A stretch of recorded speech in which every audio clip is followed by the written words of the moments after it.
Dans cette vidéo, je t'explique la philosophie de l'amour. Tu apprendras comment différents penseurs comprennent l'amour, et quelles sont les diverses opinions à ce sujet.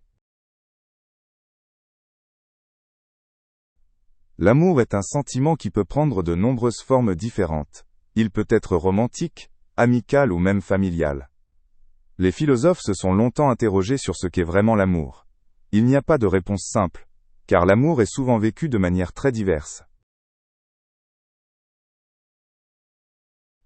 Dans l'Antiquité, de nombreux philosophes se sont penchés sur l'amour.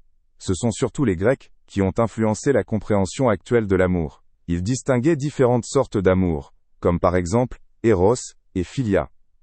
Ces distinctions nous aident à mieux comprendre les formes variées d'amour. Eros est souvent décrit comme un amour passionné et érotique. Dans l'Antiquité, Eros était considéré comme une émotion puissante et souvent incontrôlable. Les philosophes y voyaient à la fois un aspect positif et un côté dangereux. Eros peut mener à des relations profondes, mais aussi à la souffrance et à la douleur. Philia désigne l'amour qui existe dans les amitiés. Il repose sur la confiance, le respect et des intérêts communs. Pour les philosophes antiques, Philia était une forme très précieuse d'amour, car elle permet une relation stable et équilibrée. Ce type d'amour est considéré comme la base de nombreux liens sociaux. Agape est un amour inconditionnel et désintéressé. Il est souvent associé à la charité et à la compassion. Des philosophes comme Aristote et plus tard les chrétiens ont souligné l'importance de l'agape. Cet amour nous invite à aider les autres sans attendre de récompense. Platon voyait l'amour comme quelque chose qui peut conduire l'homme vers des idées et des valeurs supérieures. Dans son œuvre Symposion, il décrit comment l'amour devient une quête de vérité et de beauté. Pour Platon, l'amour est un chemin pour se libérer des désirs corporels et trouver une satisfaction spirituelle. Cette conception de l'amour a influencé de nombreux penseurs postérieurs.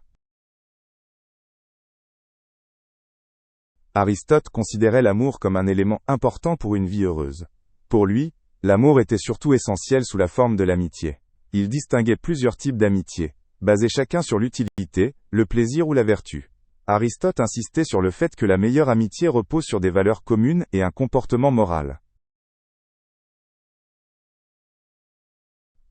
Les philosophes modernes comme Erich Fromm se sont également intéressés à l'amour. Fromm considérait l'amour comme une décision active, marquée par le respect, la responsabilité et le soin. Il croyait que l'amour n'est pas seulement un sentiment, mais aussi une capacité qui doit être développée. Cette vision offre une perspective plus profonde sur les relations humaines.